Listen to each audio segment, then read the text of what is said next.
Expanding peripheral awareness, the soft gaze technique, the main emphasis is on the conscious use of peripheral vision. The goal is not to focus directly, but to encompass a wide field of view, paying attention not to objects, but to the space between them.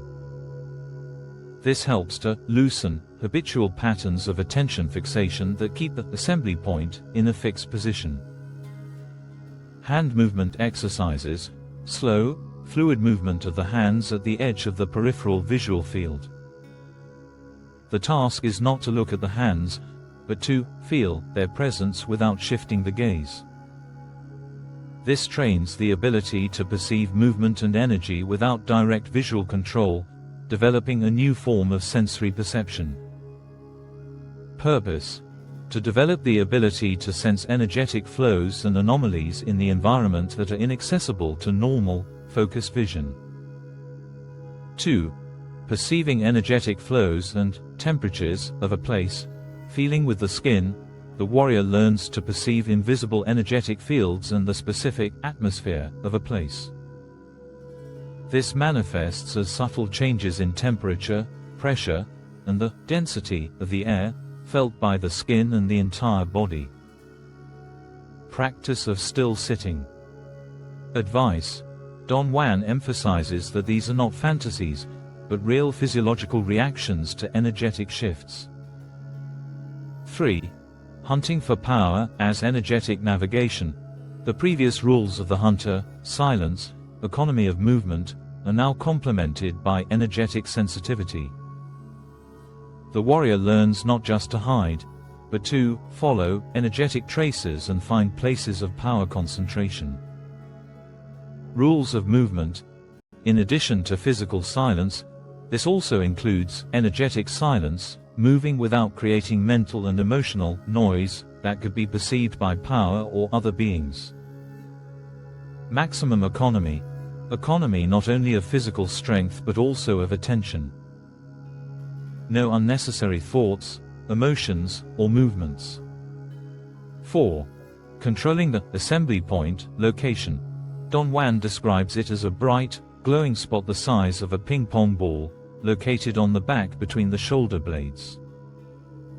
Methods of shifting.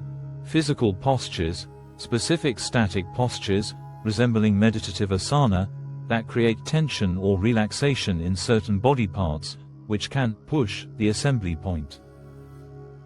Breathing techniques, special rhythms and depths of breathing that alter the internal state and facilitate the shift.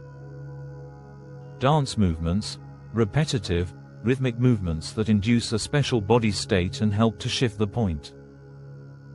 Purpose: to achieve voluntary control over the position of the assembly point, which opens access to new, previously unavailable realities and perceptions. 5. Dreaming practices. First level of lucid dreaming. Awareness in dreams. The goal is to become aware within the dream. Daytime practice. Regularly asking oneself, "Am I dreaming?" and examining the surroundings to form a habit. Fixating on hands. Before sleep, carefully examine one's hands, memorizing the details. Inside the dream, if they look different, it's a signal for awareness. Transition between waking and dreaming. Learning to gently descend into sleep while maintaining partial awareness, and to exit from it without interrupting the dream experience. Freezing upon waking. At the moment of waking, do not move. Allow yourself to see the residual images of the dream. 6. Deepening, erasing personal history. Now it is not just about refraining from talking about oneself, but actively blurring the predictability of one's own behavior. Techniques: purposefully changing habits, routes, manners, preferences. Refusing rigid social roles and expectations. Practicing spontaneity and unpredictability for those around, which energetically dissolves personal history and makes a person less catchable by the world. 7. Communication with power. Mescalito. Mescalito and other allies, or spirits, are viewed not as external beings, but as specific energetic configurations. Principle: interaction occurs not through verbal dialogue, but through non-doing, a complete absence of intention to control or interpret. Only openness and